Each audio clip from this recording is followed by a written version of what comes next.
सबसे पहले AC fan motor होती है। आपको पता है कि एसी फैन मोटर हम तो नॉर्मल एक तो ये थे कि अगर वो स्ट्राइक का ये जैम है तो हमें पता चल जाता है, लेकिन आप इसके रजिस्टर्स या वो कैसे चेक करेंगे इसकी वाइंडिंग ओके है या नहीं होती है। इसमें बेसिकली 3 वायर्स लगी होती हैं, इसके चेक नहीं है, नज़र नहीं आ रहा। इसके एसी फैन मोटर का जैक होता है, इसमें 3 वायर होती हैं, रेड कलर की, ब्लैक और वाइट कलर की वायर होती हैं। इन तीनों पार्ट से हम इसकी क्वान्टिटी चेक करते हैं और इसके अकॉर्डिंगली हमें फिर कंफर्म होता है कि इसकी वाइंडिंग ओके है या नहीं ओके। क्वान्टिटी चेक करने का फार्मूला क्या है कि 2, जैसे हमारा नॉर्मल एसी है ना, तो उसमें हम जो नॉर्मल कंप्रेसर होता है उसकी 2 वाइंडिंग को प्लस करते हैं, तीसरी वाइंडिंग के बराबर होती है, यानी कि कॉमन और रनिंग और कॉमन को स्टार्टिंग में जब जमा करते हैं रनिंग और स्टार्टिंग में टोटल उतनी वाइंडिंग आ रही होती है। और वो इसके अकॉर्डिंगली आ रही है, इसका मतलब हमारा कंप्रेसर की वाइंडिंग ओके है, कोई इशू नहीं है। इसी तरह जब हम मोटर की तीनों पार्ट में रेजिस्टेंस चेक करेंगे तो रेड और ब्लैक और रेड और ब्लैक और वाइट जब चेक करेंगे तो जब हम प्लस करेंगे तो रेड और वाइट की इक्वल ऐसी रेजिस्टेंस आ जाएगी। तो इसके मुताबिक रेजिस्टेंस है मोटर की, तो इसमें मतलब है कि हमारी मोटर की वाइंडिंग ओके है, तो वाइंडिंग शार्ट या लीक का मतलब नहीं है। सामने में अक्सर होता है कि हमारी मोटर चल रही होती है लेकिन वो इंटरनली शार्ट या होनी चाहिए और उसकी वाइंडिंग लीक हो चुकी है, तो कैसे चेक करते हैं? बेसिकली वो ये फॉर्मूले के अकॉर्डिंग चेक करते हैं।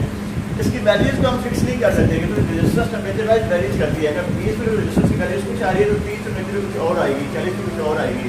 इसलिए हम एक फार्मूला है कि ब्लैक, इसमें हम ब्लैक को कॉमन है कि ब्लैक और वाइट और ब्लैक और रेड में हम इसकी क्वान्टिटी रेजिस्टेंस चेक करेंगे। जब इसको हम प्लस करेंगे तो ये रेड और वाइट इक्वल आ जाएगी। अगर इसके मुताबिक हमारी मोटर की रेजिस्टेंस आ रही है, इसका मतलब हमारी इंडोर की एसी फैन मोटर ओके है। एसी फैन मोटर होती है, डीसी के लिए नहीं होती। डीसी फैन मोटर में आपको पता है रेजिस्टेंस तीनों पार्ट सेम आ रही होती है, तो उसको कैसे चेक करना है? वो नेट स्ट्राइक होगा। तो ये एसी फैन मोटर है, अगर आपके पास मोटर हो तो आप उसको चेक करेंगे कि मोटर ओके है, ये शॉर्ट है, ये इसकी वाइंडिंग ओके है, तो आप उसको अकॉर्डिंग इसको चेक करेंगे। अच्छा, ये एसी की जो फैन मोटर जो रेजिस्टेंस है फैन मोटर की, इसकी रेजिस्टेंस किसी भी अगर एसी किसी भी ब्रांड का हम चेक करेंगे ऐसी होगी, मेथोडोलॉजी सेम है सब। बिल्कुल। ओके, तो आप इसके अकॉर्डिंग चेक करेंगे तो इसके इस फार्मूले के मुताबिक कि हम आपको रेजिस्टेंस की वैल्यूज को फिक्स नहीं कर सकते कि यहाँ पे 2 ओम आ रही है, यहाँ पे 4, कुछ टेम्परेचर वाइज वो वैरीज करती है। अगर एक टेम्परेचर में रेजिस्टेंस कुछ और आ रही है तो कुछ और टेम्परेचर में रेजिस्टेंस कुछ और आएगी। तो इसलिए फार्मूला डिजाइन किया गया है कि इसके अगर इसके मुताबिक रेजिस्टेंस आ रही है तो इसका मतलब है कि आपकी मोटर की वाइंडिंग होती है। ये प्लीज दोबारा इसमें हमारे पास रनिंग स्टार्टिंग और कॉमन के थ्रू होता है। हाँ, रनिंग ये कलर कोई चीज जो कॉमन में और स्टार्टिंग में उनकी मुजाफत ज्यादा आएगी, रनिंग में और कॉमन में कम आएगी। और जितनी कॉमन में और रनिंग में आएगी और कॉमन में स्टार्टिंग में आएगी उतनी रनिंग और स्टार्टिंग में आपस में आएगी। बिल्कुल, जो कॉमन और रनिंग की और रेजिस्टेंस होगी, जो कॉमन और स्टार्टिंग में रेजिस्टेंस दोनों को प्लस करेंगे तो रनिंग और स्टार्टिंग फंसे नहीं हो जाए तो मैं लेकिन पुलिस साहब की लड़नी हो। जी जी, नेक्स्ट डीसी फैन मोटर होती है।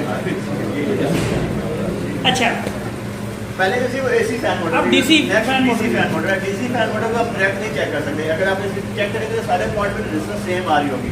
इसके लिए या तो हमें यूनिट को चलाना पड़ता है और या तो हम किसी भी किट के थ्रू चेक करते हैं। यहाँ से जो जनरल एक फार्मूला है इसमें 2 वायर होती हैं, एक ब्लैक और white wire DC fan motor में। इन दोनों की वजह इसकी कंटिन्यूटी चेक करेंगे। मतलब यहाँ पे वो मीटर जरा भी कंटिन्यूटी शो करते हैं, इसके मतलब आपकी मोटर में शार्ट है, आप वो चेंज यूज नहीं करेंगे। अदरवाइज आपको रेजिस्टेंस चेक करनी पड़ेगी और रेजिस्टेंस आपको सारे पॉइंट में सेम होंगे। उसके लिए आपको यहाँ पे जो मोटर का जैक है वहाँ पे वोल्टेज चेक करने पड़ेंगे। इसलिए हमारा डीसी फैन मोटर चाहे एसी की, इंडोर की, आउटडोर की, उसका जैक सेम होता है।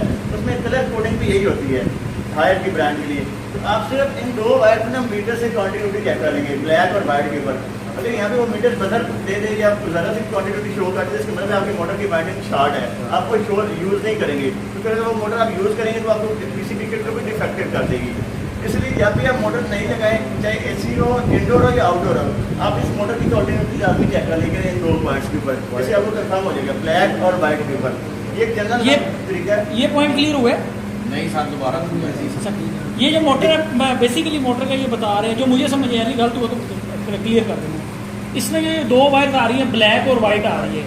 नॉर्मली क्या होता है कि इसकी कंटिन्यूटी इसको सब पे आपको एक जैसी नजर आती है, सब पे एक नजर आती है। लेकिन इन 2 वायर्स पे अगर आप कंटिन्यूटी रख के चेक करेंगे मीटर को, अगर वो बजर देता है या कंटिन्यूटी देता है तो इट डज मीन कि इसकी वाइंडिंग अंदर से शार्ट है। नॉर्मली ये ओपन होगा। हाँ, नॉर्मली ओपन होगा, यस, नॉर्मली ये ओपन होगा। लेकिन जब अगर किसी किस्म की रीडिंग लीकेज देगा या इसमें कंटिन्यूटी या बजर की आएगी तो इट डज मीन कि आपकी मोटर शॉर्ट है। एक तो ये मेथड हो गया। दूसरा मेथड जैसे बता रहे हैं रेड, वाइट और येलो, ब्लैक आपकी कॉमन है।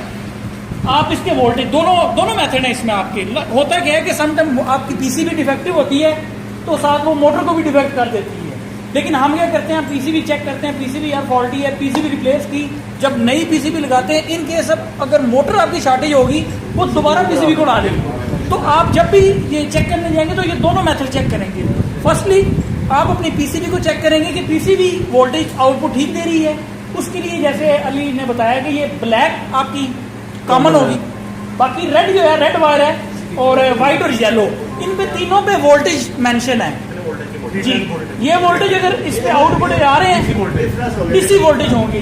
ब्लैक और रेड पे बेसिकली 310 डीसी वोल्ट आ रहे होंगे। ये भी मल्टी स्पीड है। हाँ, ये टेम्परेचर के हिसाब से वेरिएबल करेगी। यस, इंडोर की मोटर नहीं करती, आउटडोर की करती है। आउटडोर की भी आउटडोर चलेगी, आउटडोर चलेगी। जब कैपेसिटी स्पीड कम हो जाएगी तो उसकी तो ये दोनों मेथड आपके पास हैं, मतलब कि इससे इसको वेरी करेंगे कंप्रेसर की वोल्टेज भी वेरी करेगी। और मैक्सिमम वोल्टेज कंप्रेसर की डीसी 310 वोल्ट होते हैं। इससे भी हाँ, ठीक है ना। डीसी फैन ये दोनों मेथड इससे थ्रू होगा क्या कि एक पैड अगर मिल जाता है उसको लिखने के लिए। ये आप दे दीजिए प्रिंट मटीरियल आपको दे देंगे। आप ब्रांच में अवेलेबल हो नहीं मटीरियल भी दे देंगे यार, पता भी करवा यार रिजवान। अच्छा, अब इशू ये आता है कि जो डीसी फैन होता है जब वो स्टार्ट होती है, जब हम नई पीसीबी किट लगाते हैं, वो नई पीसीबी किट में भी डिफेक्ट करती है। कुछ E7 कह रहे हैं, हम इस तरह आते हैं कि हम नई पीसीबी किट चेक लगाते हैं, हम मोटर नहीं चेक करते हैं। वो करते हैं जब हम नई पीसीबी किट लगाते हैं, एरर फिर भी रिजॉल्व नहीं हो रहा होता। तो जब भी आपने motor change PCB kit change करनी है, उससे पहले डीसी फैन मोटर लाजमी चेक पता करते हैं। चाहे एसी की फैन मोटर के बहुत सारे इश्यूज आए ना, फिर भी हमने पीसीबी किट चेंज कर दी है, लेकिन वो हमें जब मोटर हमारी शॉर्ट थी, जब हम नई पीसीबी किट लगाए तो बहुत इफेक्टिव होगी। इसलिए जब भी आप लोग मोटर हमसे लें, चाहे वो नई है या पुरानी है, तो लाजमी चेक करिए करें। सर ये पावर पॉइंट फाइल आप शेयर कर सकते जी हैं? बिल्कुल। सर, मिल जाएगी। मेरे पास एक फार्मूला और भी है चेक करने जी, जी, की। खैर वो ठीक है क्या नहीं, क्योंकि मेरा अपना तजर्बा है। जब ये मोटर स्टार्ट होगी तो स्पिंडर टाइट हो जाता है। वो तो एक अलग चीज है सर, वो चीज़ है जो बाहर नजर आ जाती है। वो एक ऐसी चीज़ है जब मोटर को आप वो करेंगे तो फिर तो ये चेक करने की जरूरत नहीं है, आपको डेफिनेटली मोटर चेंज करनी पड़ेगी। चल रहा होता है लेकिन थोड़ा सा टाइट है। ओके जाम हो जाता है, जाम हो जाता है उसके बाद। ओके यानी कि चलते लेकिन कुछ कैसे वो जाम नहीं होता, फिर उसके लिए नहीं चेक करना पड़ता है। तो नॉर्मली कुछ वीडियो दे देंगे ना, शेयर कर देंगे, नहीं होता कि ये जाम हो जाएगा, ये नहीं जाम हो जाएगा। तो उसके लिए हम उसको मोटर को इस पॉइंट ऑफ अच्छा, जो ये मटेरियल अगर ईमेल में भी अगर आप लेना चाहेंगे, ईमेल में भी मिल जाएगा। अगर आप हम एक ड्रॉप बॉक्स पे अगर इसको अपडेट कर दें, वो आपको एक्सेस देने थ्रू ब्रांच मैनेजर, वहाँ से भी आप डाउनलोड कर सकते हैं। अगर यूएसबी या कोई मोबाइल के थ्रू अगर लेना चाहें तो no issue, at the end of session आप ले सकते हैं। ओके, कोई चीज़ हाइड नहीं है, ठीक है। That's great. No problem, no issue, no issue, no issue. अभी अटेंडेंस में ना आप साथ ईमेल आईडी लिख दीजिएगा, अपनी ईमेल लिख दीजिएगा, नो हम उस पर ईमेल कर जी। अगर कुछ केस में होता है कि हम कंफर्म हो जाए कि मोटर स्टार्ट है, तो हम मोटर रिप्लेस कर देंगे, तो चेक करना कि पीसीबी किट ओके है या नहीं ओके। उसमें 4 पॉइंट बताए गए हैं, रेड, ब्लैक, व्हाइट और येलो। हम इन चारों पॉइंट से वोल्टेज चेक करेंगे, डीसी वोल्टेज आ रहे होते हैं। ब्लैक और रेड पे डीसी 310 वोल्ट आते हैं, ब्लैक और व्हाइट पे डीसी 15 वोल्ट आएंगे, और इस तरह ब्लैक और येलो पे 0 से लेकर 6 के दरमियान वोल्ट आएंगे। 0 के अंदर 2, 4, 5, ये सारे डीसी वोल्ट होंगे।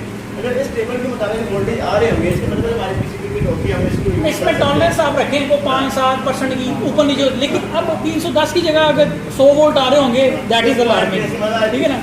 या 310 की जगह 500 वोल्ट आ रहे होंगे तो दैट इज अलार्मिंग। किसी का 15 वोल्ट है, अगर 0 या 1, 2, 3 वो अलार्म।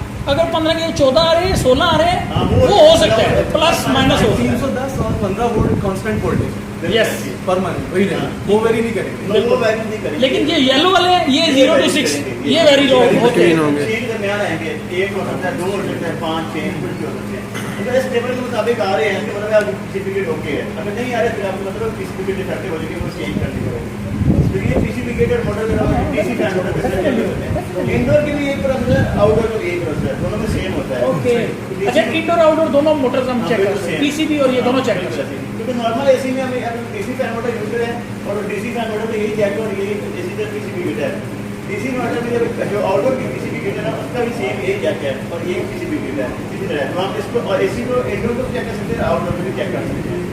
ओके, तो अगर इसमें इसके अकॉर्डिंगली हमें टेबल में कुछ टॉलरेंस और टॉलरेंस हम 2-4 वोल्टेज का हो सकता है, कोई इशू नहीं है। लेकिन अगर बहुत ज़्यादा उसमें ऊपर नीचे वोल्टेज होगा तो हमें वो चेंज करनी पड़ेगी। ये डीसी फैन पड़ेगी, इसमें कोई कंफ्यूजन आने से आप पूछ सकते हैं,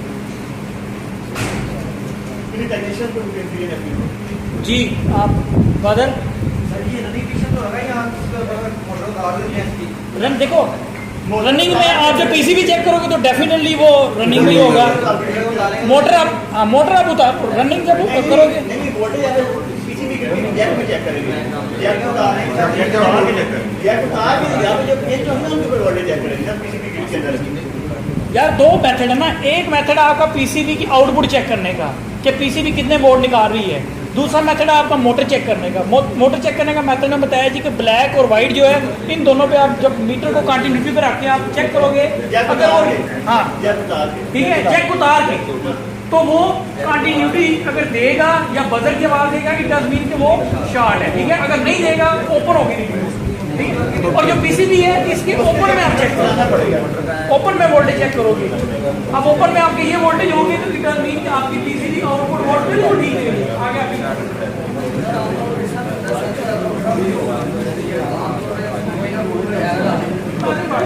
वो आगे बताएगा आपको। एरर आ रहे होंगे लेकिन एरर तो आएगा, लेकिन यहाँ पे वोल्टेज आ रहे हैं, वोल्टेज आ रहे होंगे। आप दोबारा चेक करोगे वो ये इवेंट हो जाएगा, लेकिन एरर सिर्फ आएगा लेकिन आपको काम हो जाएगा मोटर इनडोर को ऑन करके चेक करेंगे ना। इंडोर ठीक है आउटडोर दोनों के लिए जी। और ये दोनों मेथड दोनों में अप्लाई होगा, इंडोर यूनिट और आउटडोर यूनिट दोनों। सही है। जी अली नेक्स्ट।